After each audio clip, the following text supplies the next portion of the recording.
Okay, let's kneel for prayer. Dear Father in heaven, we are so thankful for the Sabbath hours, the time that we have to study your word, the fellowship that we can have with one another and with you. And we just pray that you can be here in our midst as we look at our past history and try to understand it. We ask for a spirit of peace and kindness to be manifest. We ask, Lord, that you can teach us.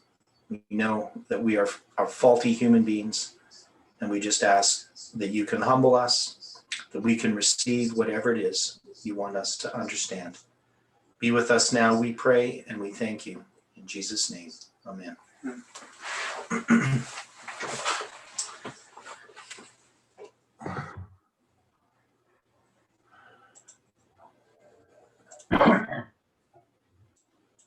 So good evening, everyone. Happy Sabbath.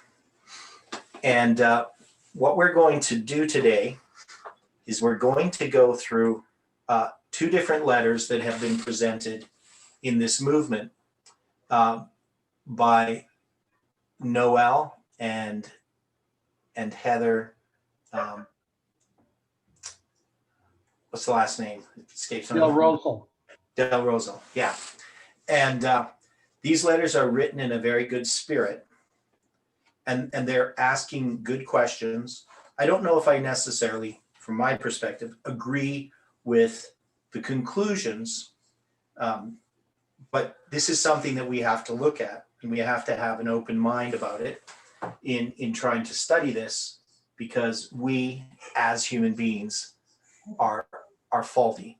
And so the questions that they bring and that they ask, I think, are something that we have to individually find an answer to, but also as a movement, we have to decide how to answer these questions. Now, I say that this is done in a good spirit. Not everything that we see is done in a good spirit regarding the disappointment we've had, and even how we have addressed the apostasy of the past in this movement, and also, you know, the way that we have treated one another within this movement at times has not been Christ-like.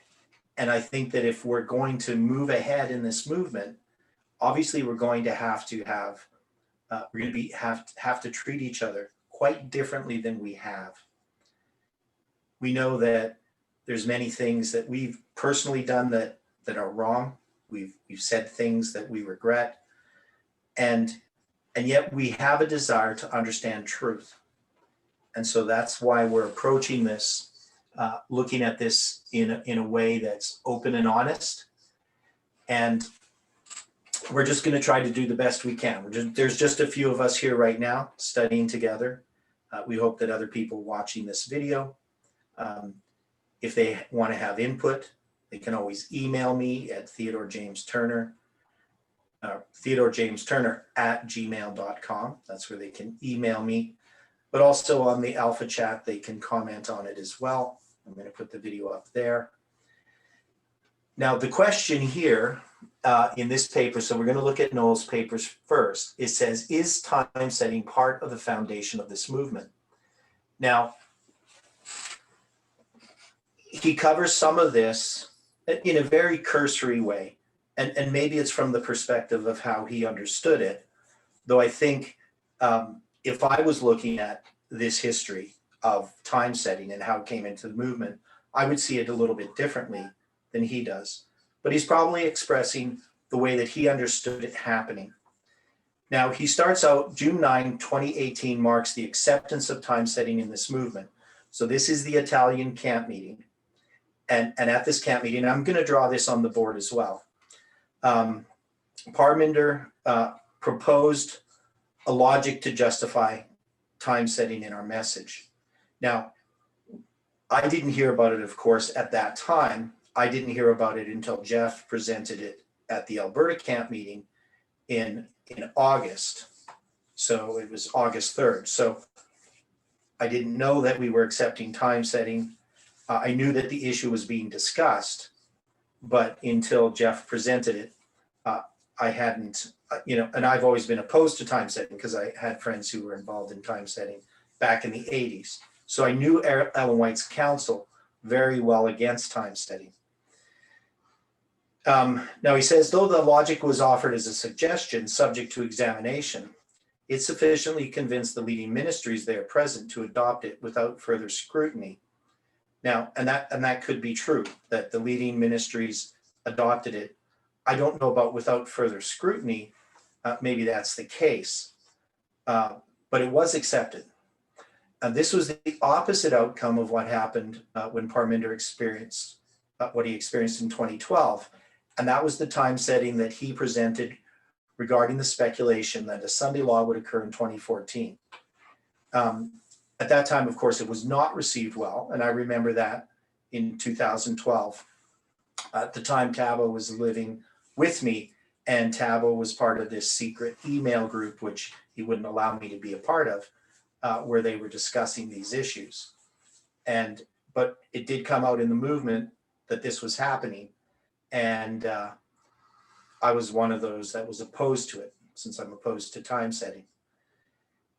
So we know that at that time, and this is the argument that Noel makes, he says, apart from Parminder, time setting had been considered unacceptable for the movement during the period when the foundations were laid.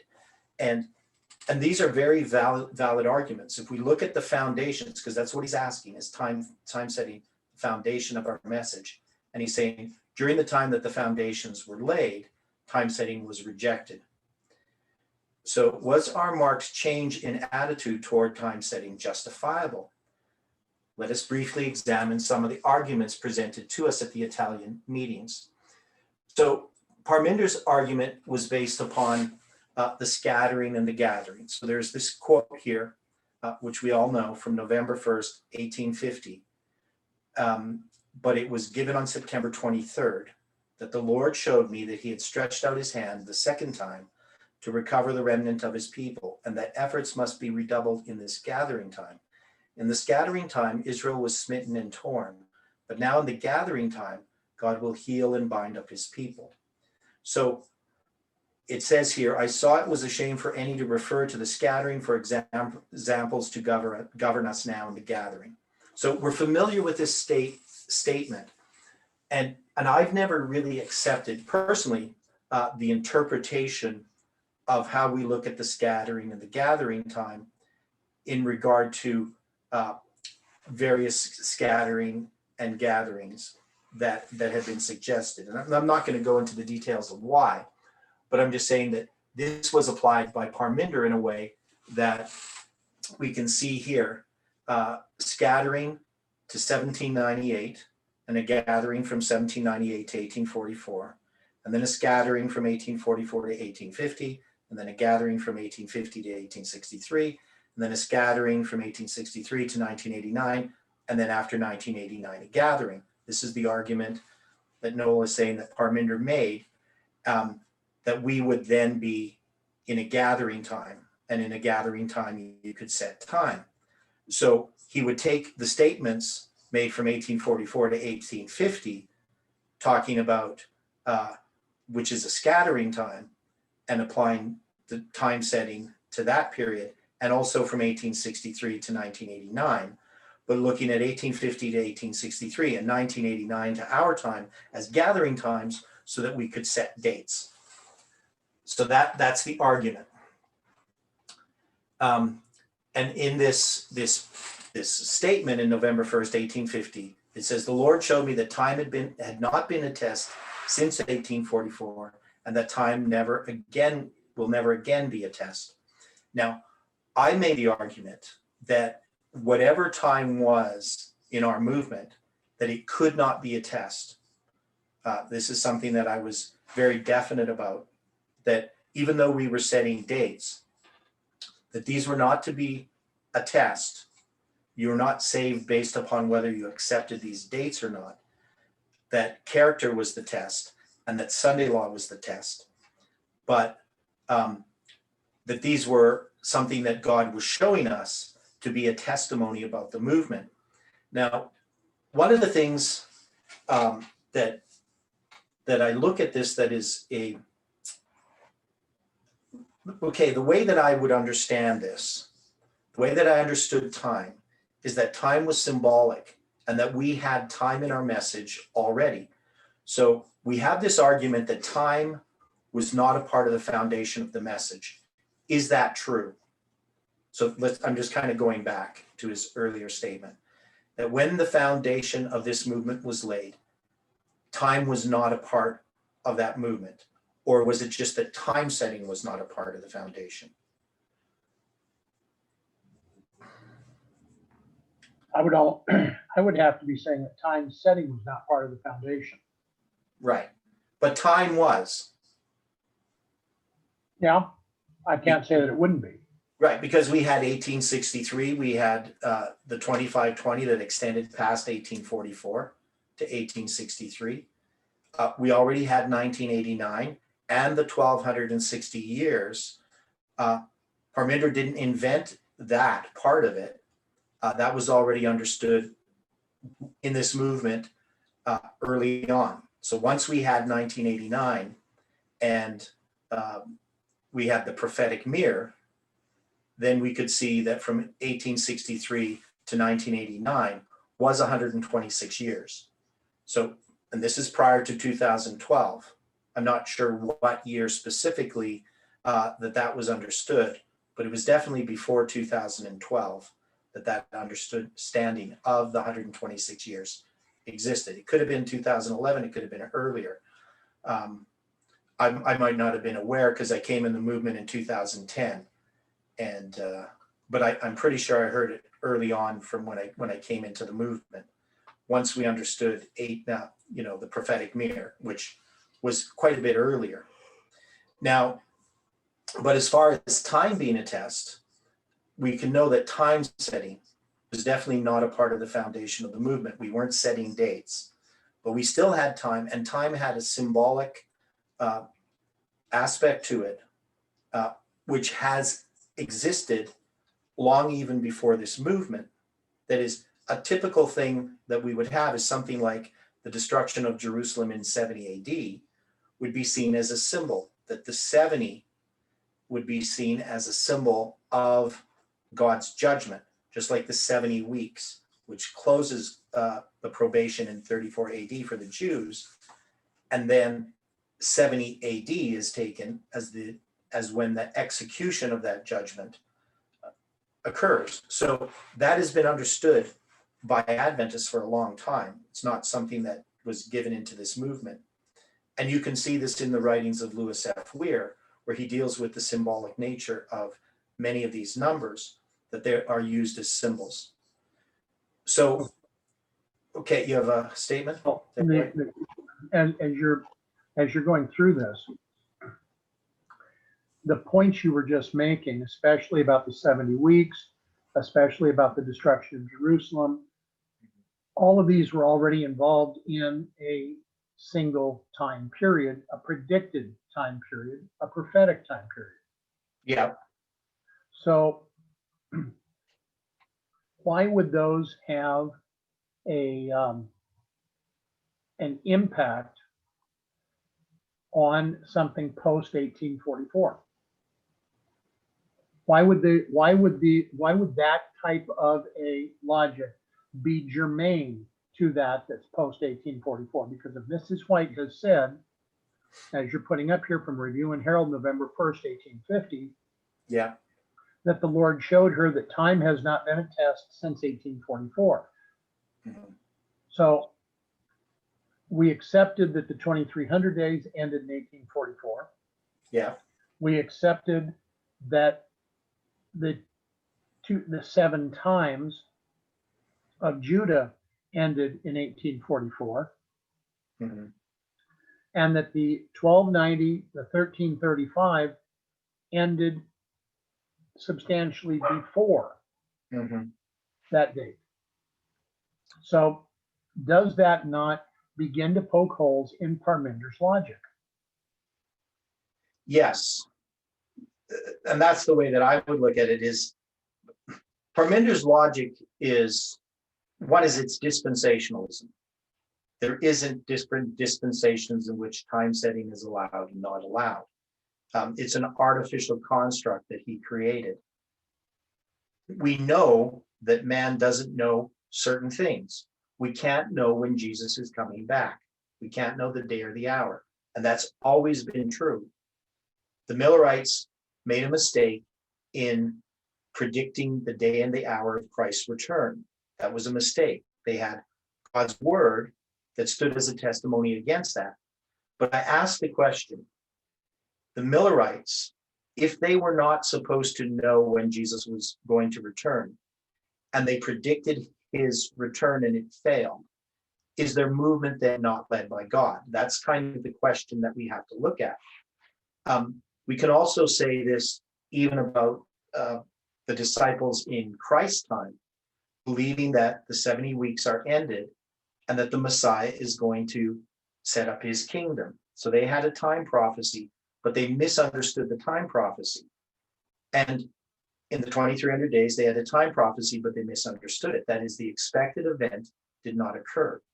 But the significance of that event that did occur was something that was hidden in the message itself. That is, the answer to their disappointment was given to them in the typology that they were using to predict that Jesus was coming back. So in answering this question, first we're looking at Parminder's logic. We can see that Parminder's logic isn't consistent, but it's also just not true. There is no such thing as dispensationalism in the way that he has presented it. Now, they ended up expanding that even further to the point that Ellen White's counsel on all kinds of things could be disregarded because she wrote in a time where she was just an American in a Protestant American in a certain period of time. And then, of course, if you do that with Ellen White, you could do that with all the Bible writers. All of them wrote in just a cultural context. So this allows you now to manipulate God's word in whatever way you want to. So it was very dangerous logic. And now I understood the logic that Parminder was using because I was raised in the United Church of Canada, and the logic was very similar to what I grew up with. So the idea was that the Bible was written in this cultural context, and we can disregard that. There's a truth that underlies it, and that is the thing that we hold on to.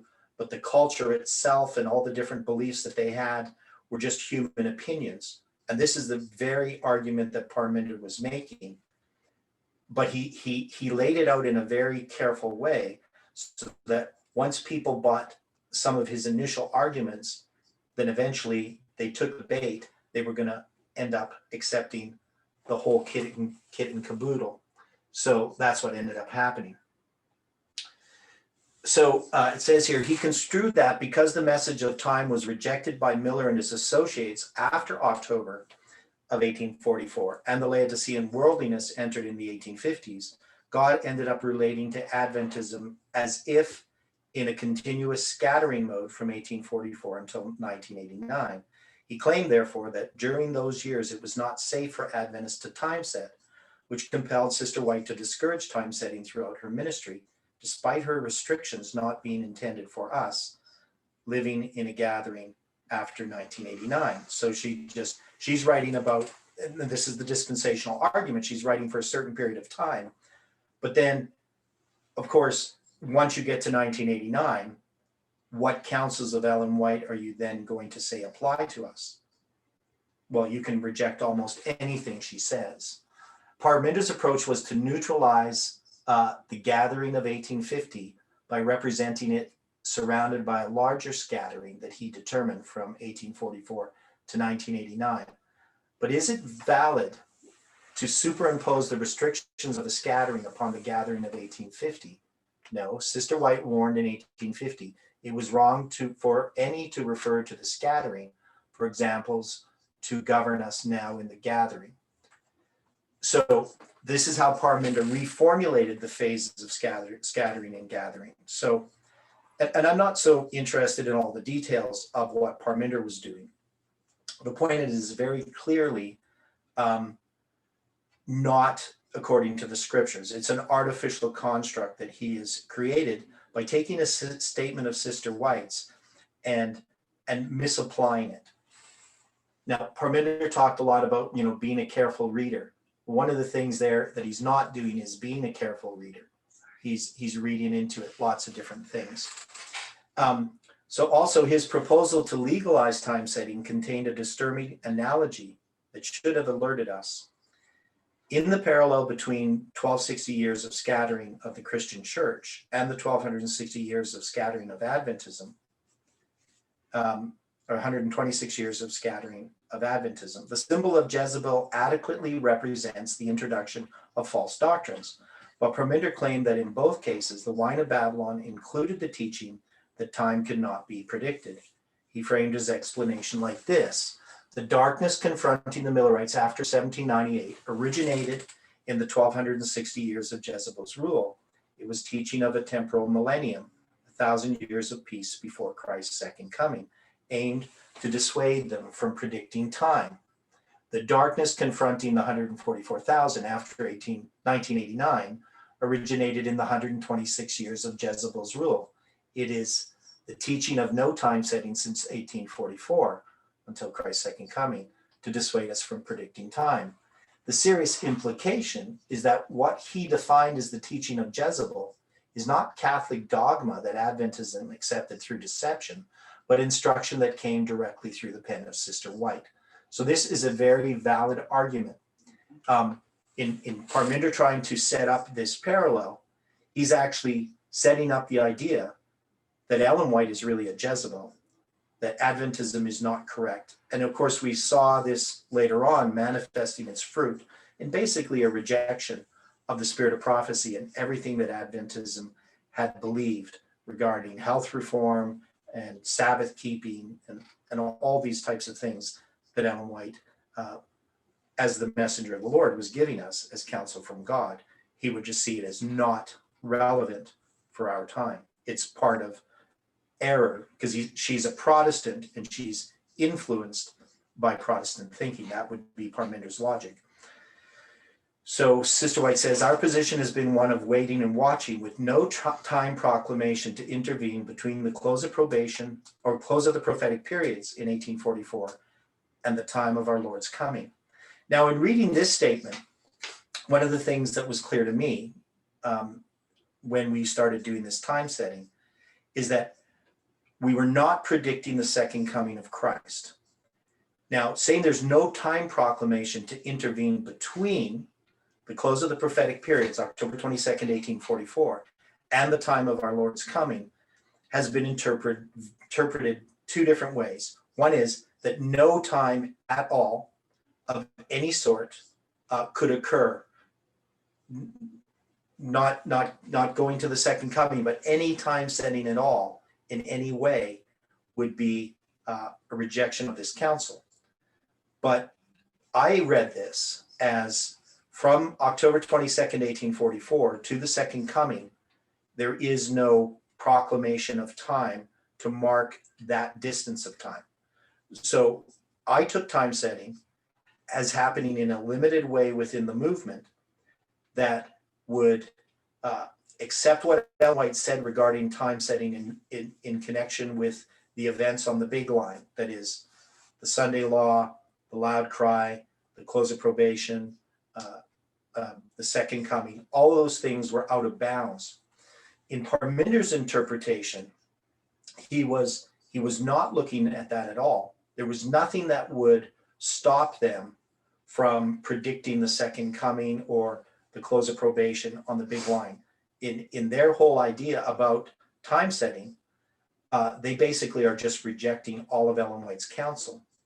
Now, somebody could argue that I was twisting or manipulating it, and that was the argument that people who were opposed to time setting were saying. But I was saying that what was happening within this movement was something that Parminder had thrown us into. That is, this movement was stuck now in this time setting, and that God was going to use it as a witness against Parminder and the false priests, and that it served a purpose, that it wasn't really God's original plan, if you want to look at it that way, that God wasn't wanting us to set dates, but it came into our movement and we accepted it. And just as the Millerites were setting a time for the second coming with a misunderstanding and insufficient knowledge of what it, the investigative judgment and the cleansing of the sanctuary, they didn't have an understanding of that we were sort of in the same boat. Something had happened that was not intentional on our part. It happened, but God was using this purposefully. The problem that I had was trying to understand how this fit into the lines that we had.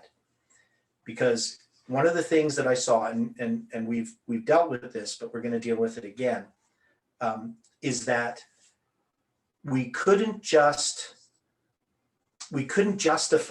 let's put it that way, the repeat of Millerite history, where Millerite history does not have priests, Levites, Nethinims, and all these different things that we have in our line. That is, we were saying that we're repeating Millerite history, but what our history looked like didn't look, or what our lines looked like, didn't look anything like Millerite history. So that was a problem that I had. That was a major problem for me. And so I didn't accept the lines of the Nethinim. I knew that the line of the priests and the Levites were real, and I could see them in Samuel Snow's letters, but I couldn't quite figure out how to fit them in. And it was with the failure in July 18th that then the answer came. So I think we do have an answer, but be that as it may, Parminder's attempt to rewrite Ellen White's writings, to say that everything that she's saying regarding time setting is false because it doesn't apply to us, opens the door for all kinds of error. And that was something that I didn't accept. I know that most of us in the movement accepted it. And I'm not trying to say, I knew, and, I'm somehow special or anything. I just knew that that was a thing that I had a problem with. And that wasn't the argument I used. That is, I didn't use the dispensational argument. Now, maybe what I did was just as wrong from other people's perspective. But I just said, we can't time set. Ellen White's counsel regarding time setting still stands. But somehow, in this movement, we could recognize that time happened. Now, we're going to address this point. So I'm going to skip over this scattering and gathering part of it, because it for me, it's something that's definitely error, and it wasn't part of my understanding. So where he's going to go here is he's going to deal with the lines that were developed, that we accepted in our movement, but that Parminder's movement didn't accept. And this is going to deal with the dates, October 13th, June 9th, etc. So I'm going to skip through this.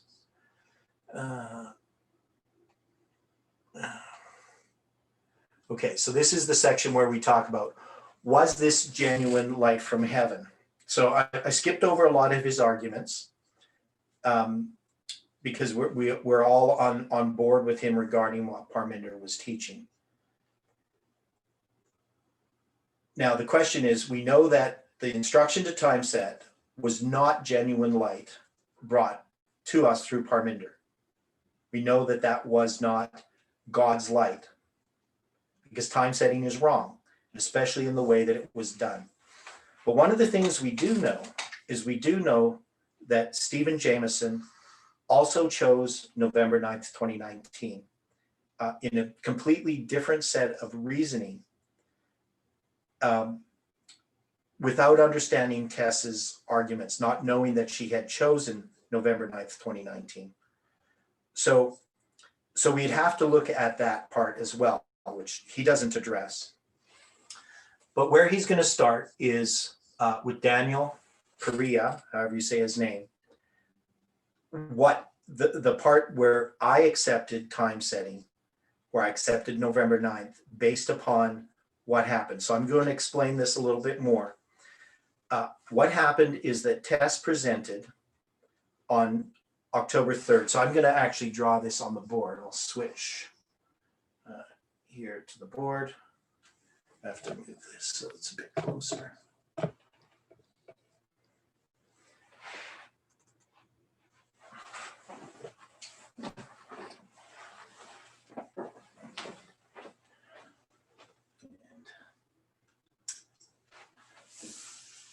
Just get a bit more light. Now we're pretty familiar with this. I need a different pen. This one's not good enough.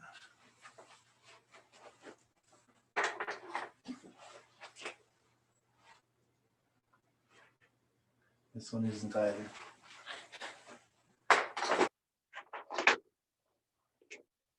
Need to get some more of these.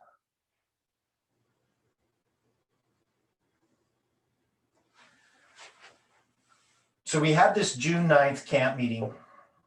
This is where Parminder presented time setting. You're not completely showing on the screen, Theodore. I'm not, because I'm still sharing, that's why. Okay, I have to go like that. There we go. Better. Okay, good. So, and we know about this. We know that Daniel on July 27th, he made this prediction, and he predicted that there would be 126 days to October 13th, 2018. And in the paper, Noel deals with the idea of that this is really a failed prediction, that Parminder presented time setting here, and that Parminder was going to predict that he was going to give the date of November 9th on October 13th. But we know that Tess, 10 days before, on October 3rd, she actually presented November 9th in two presentations called 10 Years and The Midnight Cry. So on October 3rd, this was a Wednesday, and we had the prayer meeting. Parminder and Jeff were talking before the prayer meeting in the room there, in the classroom. And they just continued talking. People started going in for the prayer meeting, and then it just turned into a discussion. We didn't actually have the prayer meeting. We knelt down and prayed, and then we continued on with this discussion. Now, during this prayer meeting, Daniel presents to us this 126-day prediction and says that he was disappointed because November 9th, the date for November 9th, was given on October 3rd, and he believed it was going to happen 10 days later on October 13th. So even Daniel himself realized that his prediction was false. Right? He didn't accept that his prediction was correct because it came 10 days too early. But if we look at the title of these two presentations, 10 Years and The Midnight Cry, the fact that it occurs 10 days later is an important point that needs to be understood in what October 13th means. One is it's a failed prediction, but yet the time is correct. God has instructed us in this experience that we should expect that our events that we're predicting are not going to occur. But of course, we don't see that yet. Now, he addresses mostly this November 9th date, 2019, and the 391.5 days. Now, of course, I'm here at noon on November 13th doing this calculation, and this wasn't accepted by Tess. Now, Parminder initially accepted this calculation. And in order to do that, that means he would have had to accept this 126 days. Now, as we know, I didn't use Daniel's 126 days. I used 120 days. So I'm just going to put it up here. I looked at 120 days as being the period of the kings, Saul, David, and Solomon. and the 391.5 days symbolizing the 391 and a half years of the kings of Judah. And so this is the reason I accepted November 9th, is that I understood that this structure existed. Now the date here would be June 15th, where nothing occurs. That is, we didn't have any event here, but there was a symbol on the rabbinic calendar that this was the second day of the fourth month, which is a symbol of Samuel Snow's last letter, which is actually July 18th in 1844, that you have the second day of the fourth month for that letter. So for me, I saw a symbol here in this July 18th date of Samuel Snow's letter, even though this is June 15th. And this is the rabbinic calendar, not the biblical calendar. But nonetheless, I saw that symbol there. And the way that we look at this is we can say, well, this is a failed prediction. So all of this that followed should have not been accepted. But what we did see is that this was something happening in our movement. Now, nothing happened on November 9th. That is, nothing that was predicted, except we could say that this was the separation that occurred within the movement, even though it started earlier on September 7th or even before. But this is the dividing line, and we call it a close of probation. Now, it was supposed to be raphia, but one thing we know is that it's not raphia, because raphia, there's nothing about raphia that typifies November 9th, 2019. So we know that it's not that event, and we should have known that.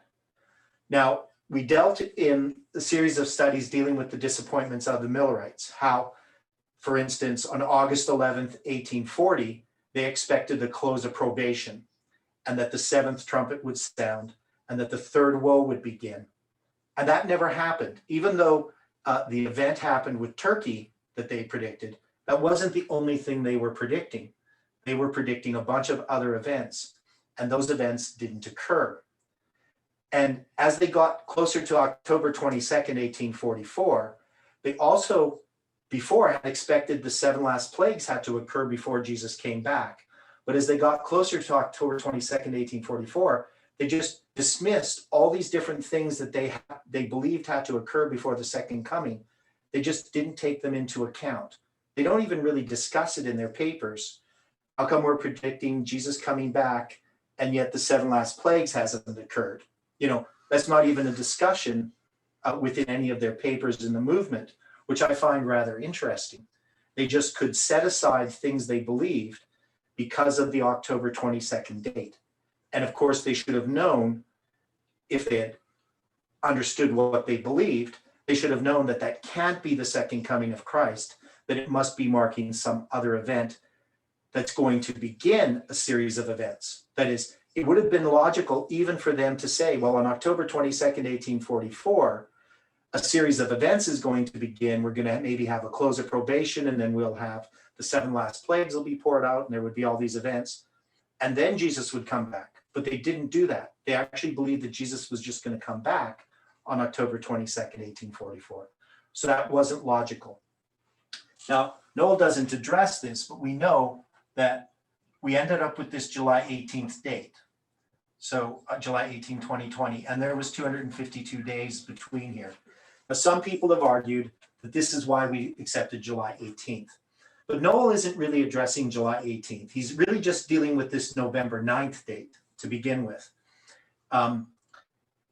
in trying to understand, was this correct at all?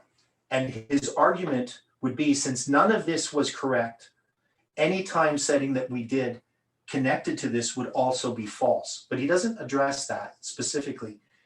He just addresses this event. He's not really trying to address directly all the arguments that we came to July 18th. He's just addressing, was this even sound?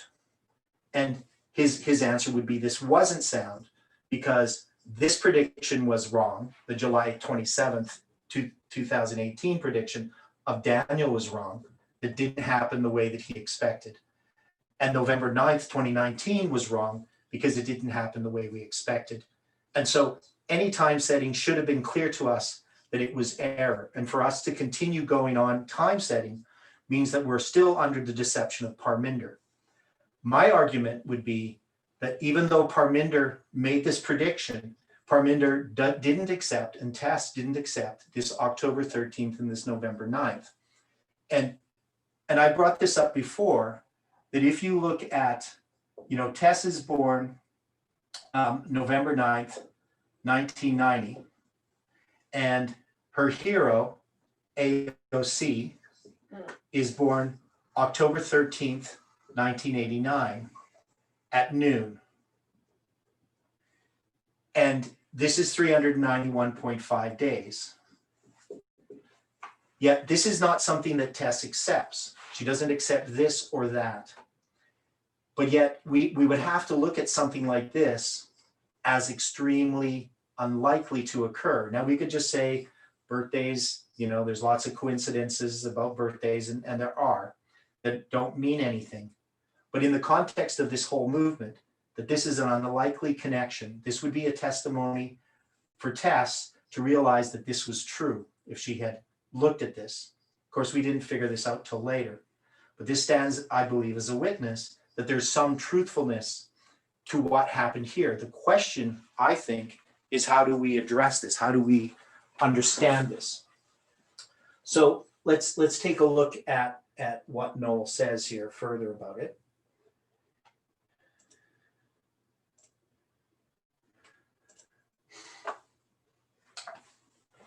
So we're going to read what Daniel wrote. He says, I understood today, July 27th, 2018, during Pedro's presentation at Sunset Worship, that when Parminder did his presentation in Europe about the lines and time setting, he put his foot upon the sea, Europe. So I realized he is going to USA, Earth, in September and October. So during that time in USA, with his foot upon the Earth, he will now make the prediction about when is going to be Raphia based upon the lines and time setting. Maybe the correct date will be 126 days after he preached about that in Europe. So this is what he wrote in July 27th, 2018. And he presented this to us on October 3rd, saying that he was disappointed that his 126 days weren't going to be fulfilled because Daniel was going to be the one presenting at Lambert Church, not Parminder, and the date had already been given. So he's going to explain this. Noel's going to explain it a bit more. Daniel borrowed his analogy from Revelation 10, with Parminder acting the role of the mighty angel Christ.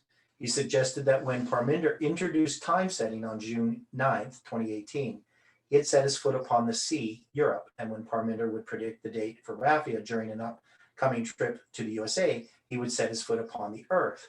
Daniel expected this to occur 126 days after the introduction of time setting. It is ironic that the depiction of the mighty angel who swore by himself that there should be time no longer was used to parallel the work of Parminder reversing that very oath by authorizing time setting.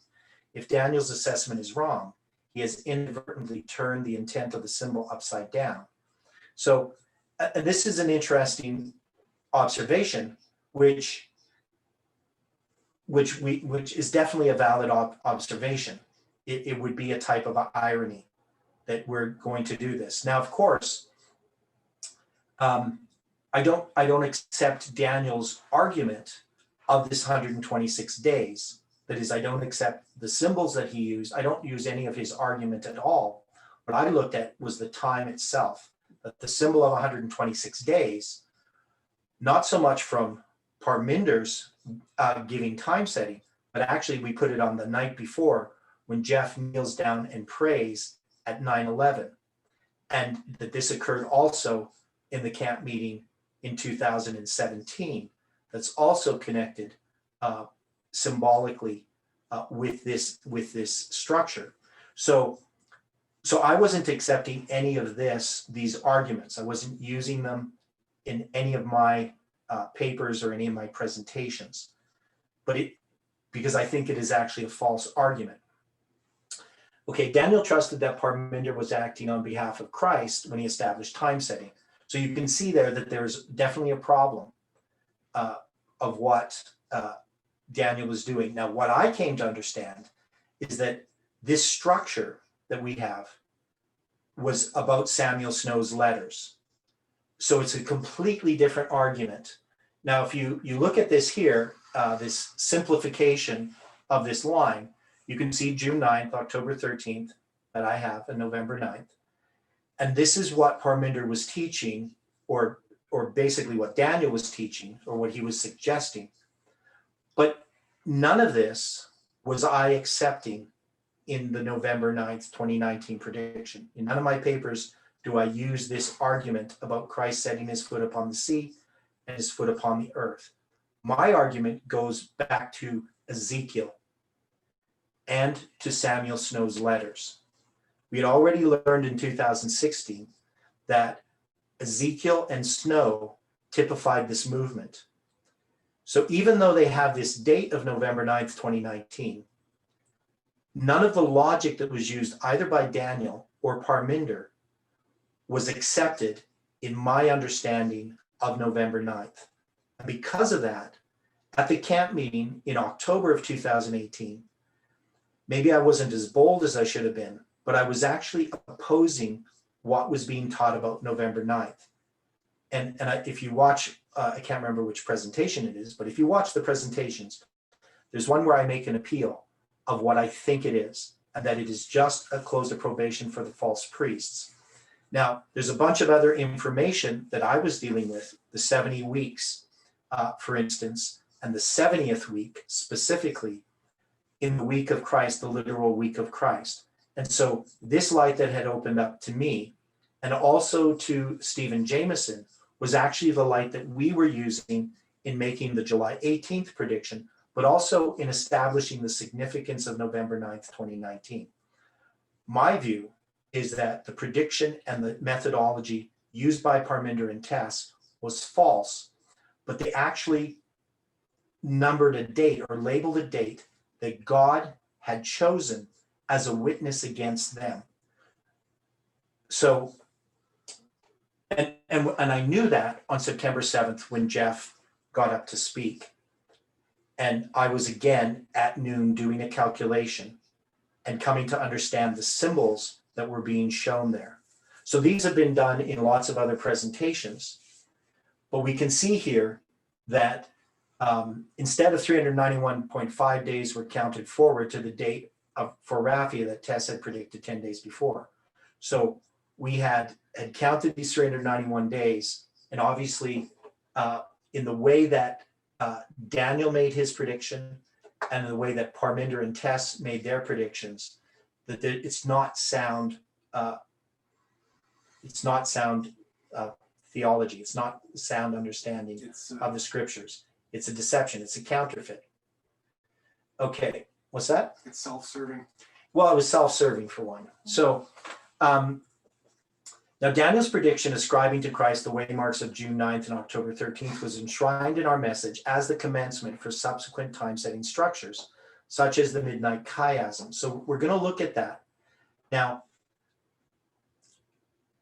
what he has left out is things that he's probably not aware of. So one is he may not be aware of completely the logic that I was using, the reasoning that I was using, and how we came to July 18th. So he's addressing here, though, the midnight chiasm. Now let's take a look at that.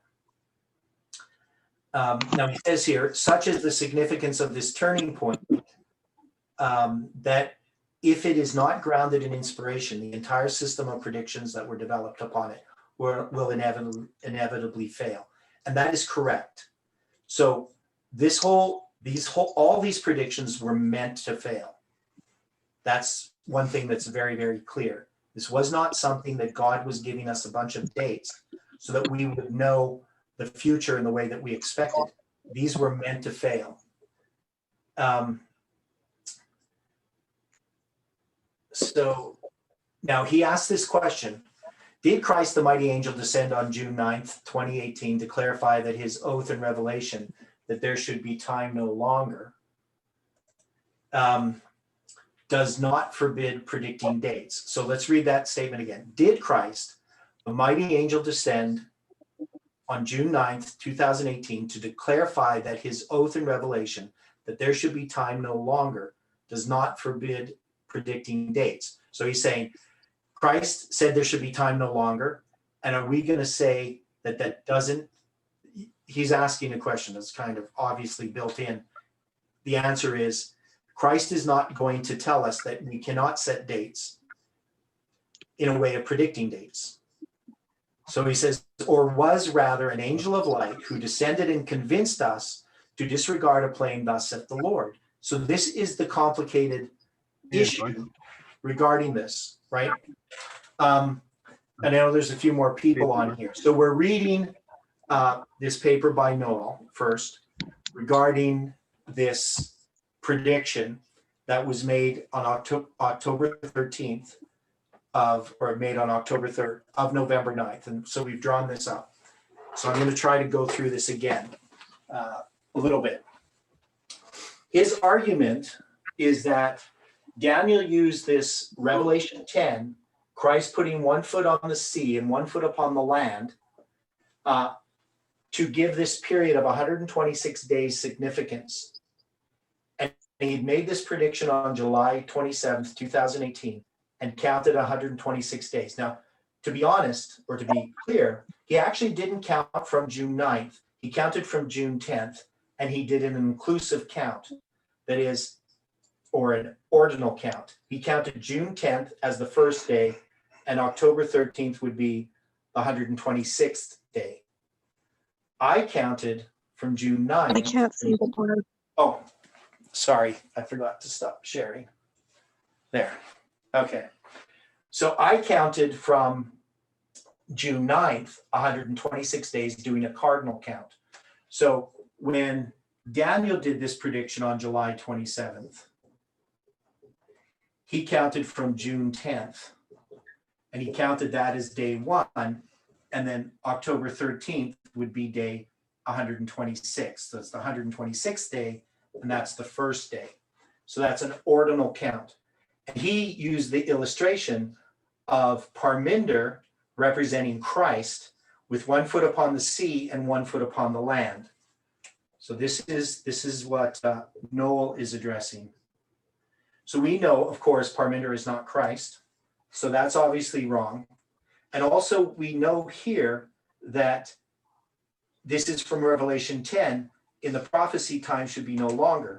Now, Noel says it's ironic. Now it could be, a person could argue that God sometimes does a reverse of something. So, people could reason it out. But the point is, I never used this argument at all. That is, I never used June 10th for October 13th. What I actually used was June 9th. And this is at the 9/11 prayer in Italy. And I also showed that this 9/11 prayer in 2018 was connected structurally with the 9/11 prayer in 2017 in Italy, so that these became part of a whole structure within this movement of God leading us. Now, we can see clearly. What's that? I said it looked like they had 2 witnesses then. It appears like they had 2 witnesses. Well, Parminder never accepted this 126. I mean, he initially did, but Parminder and Tess rejected this 126 days and the 391.5 days. So even though we use this, Parminder and Tess didn't, right? They didn't accept October 13th as the midnight cry. They used the date of October 3rd as the midnight cry. So this structure that we then adopted in this movement wasn't adopted by Parminder and Tess. So that's something to be understood. Plus, the argument that Daniel used for this 126 days, I didn't use. I was using this 126 days. Initially, I didn't know why it was 126 days. I actually counted from June 15th, 120 days to represent Saul, David, and Solomon. And then I counted 391.5 days to November 9th. So initially I didn't even have June 9th. I just had June 15th, which on the rabbinic calendar was the second day of the fourth month, which in 1844 was July 18th. And this is before I'm even using July 18th, 2020. This is what I understood on October 13th. I used this 120 days and I didn't accept Daniel's 126 days. I finally accepted Daniel's 126 days when I came up with the date July 18th, Julian, that is July 31st. Now I've done this presentation lots, but if you look at, it was, it would have been in November or late October of 2018. I was presenting this July 18th, Julian. And when I was presenting it, and I'm doing this in a very short way, but this was July 31st, which was the 10th day of the fifth month. But of course it was July 18th, Julian. So I was focused upon this Julian date as a symbol because it was the 10th day of the fifth month and I had July 18th. And I was using the Julian date because I was using Ezekiel, and Ezekiel's in a Julian calendar. So I was using July 18th, recognizing it was July 31st. I didn't have the 26th day of the fourth month as July 18th yet in 2020, right? So this is where I was at that time. It was a week later that we actually came up with July 18th based on the 26th day of the fourth month.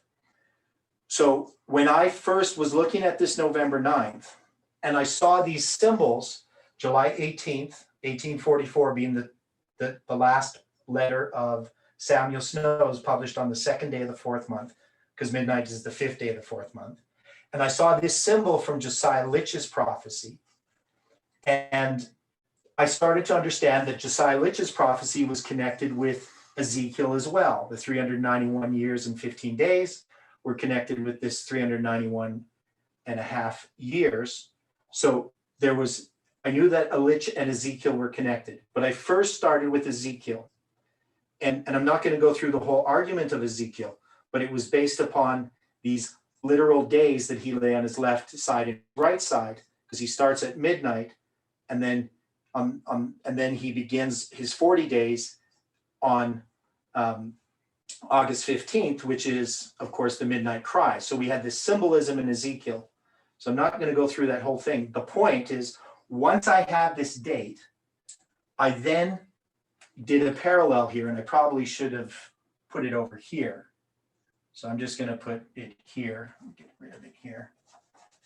So when I have July 18th, Julian, 2020, it doesn't really matter what year it is, but just as a date, and I counted backwards 391.5 days, and I came to June 22nd. Now, if we look at 1844, let's just do it this way. We'll just take 1844, July 18th, 1844. If we did this, we would come to June 22nd. Now, I'm not going to put 1844 there now. I'm just going to take it out. But this would be a year earlier.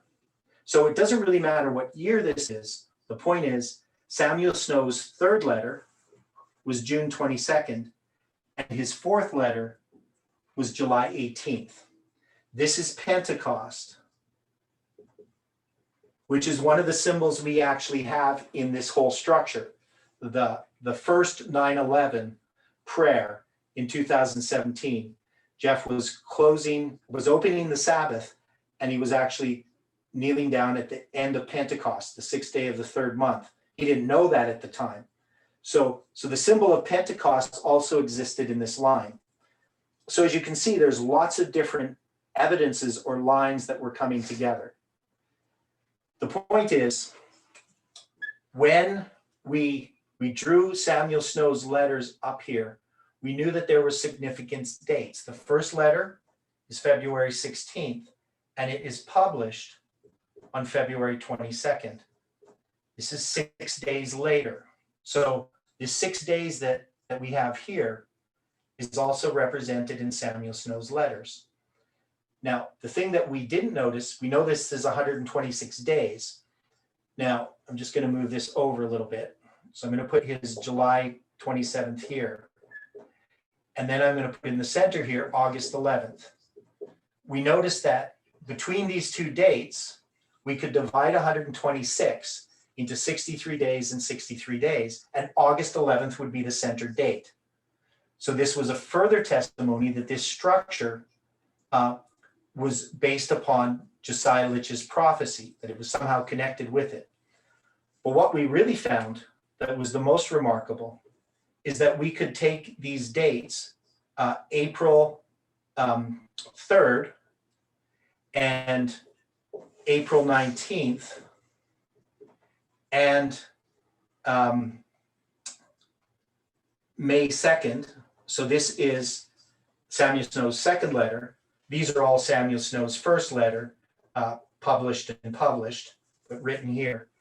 That we also could create this chiasm of 63 days and 63 days over a period of 126 days. So this was very profound that we could do this, that we could take this July 18th date, draw 391.5, and then find that this structure in Samuel Snow's letters mirrored this structure here. It was the same structure, same periods of time. The chances of this occurring randomly, right? Get October 3rd out of here. What I would put in here is August 11th, Julian. You would see that this is 13 days, this is 13 days.